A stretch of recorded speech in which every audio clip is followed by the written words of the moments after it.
မရှိလို့ယောက်ျားလေးတွေရတမဖြစ်တာအစမ်းတော့မဟုတ်ပါဘူးဗျာမင်းတို့တွေသာသစ္စာရှိပါရတမရဲ့လို့ပေါ်ပေါက်မလာဘူးကွာ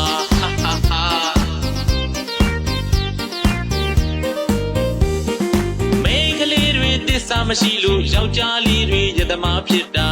အစမ်းတော့မဟုတ်ပါဘူးဗျာမင်းတို့တွေသာသစ္စာရှိပါရတမရဲ့လို့ပေါ်ပေါက်မလာဘူးကွာ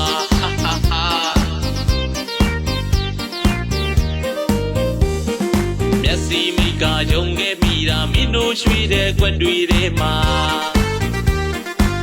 မျောလင်းခြင်းမဲ့သွားတဲ့ခါအသေးတွေကျွေးသွားတဲ့ခါကိုသားတဲ့စီမရှိပါကွာရက်ကလေးတောင်းလို့ကြည်မိဖြစ်ရတာမင်းတို့လေးတွေကြောင့်မှကွာမရရင်လဲတောက်တာမိမရရင်လဲတောက်မှာတတိယရင်လဲတောက်တာလွမ်းလာရင်လဲတောက်မှာမူသွားရင်ပြီးသွားမယ်ပေါ့ဗျာတကယ်တမ်းတော့ထင်တယ်လို့ဖြစ်မလားတောက်ရင်မူရင်မင်းကိုပို့လွမ်းလာသစ္စာကိုသစ္စာမှမသိမြစ်တာဆိုတာဗလာနဲ့ထိဂတိတွေလွယ်ပြီးပြီးဂတိမတည်တတ်တဲ့မင်းတို့လေးတွေကြောင့်သစ္စာကိုတန်မိုးထားဒါကိုကိုယ်ွယ်နေတဲ့တို့ယောက်ျားများစုဟာလဲနောက်ဆုံးမှာတော့အယက်သမားဆိုတဲ့ဂုံပုံကြီးတွေနဲ့ပါလားအသက်ကွဲတော့ဖြေတရားစီမရှိနာကျင်မှုကိုအရက်နဲ့ဖြေကဖြောက်မူသွားရင်ပြီးသွားမယ်ပေါ့လေဒါပေမဲ့ထင်တယ်လို့ဖြစ်မလာဘူးမျိုးမူလီလွမ်းလေသတိရလေးပဲမျိုး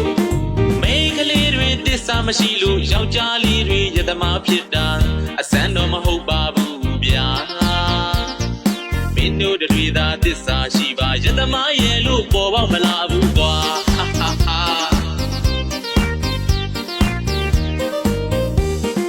မျက်စိမိကယုံခဲ့မိတာမင်းတို့ရွှေတဲ့ကွက်တွေထဲမှာမျောလင်းခြင်းမဲ့သွားတဲ့ခါအသေးတွေကျွေးသွားတဲ့ခါကိုသားတဲ့စီမရှိပါကွာရက်ကလေးတောင်းလို့ကြည်မိဖြစ်ရတာမင်းတို့လေးတွေကြောင့်မှကွာ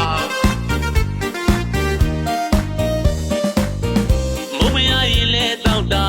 မိမရရင်လဲတောက်မှာတတိယရင်လဲတောက်တာလွမ်းလာရင်လဲတောက်မှာမူသွားရင်ပြီးသွားမယ်ပေါ့ဗျာတကယ်တမ်းတော့ထင်တယ်လို့ဖြစ်မလားတောက်ရင်မူရင်မင်း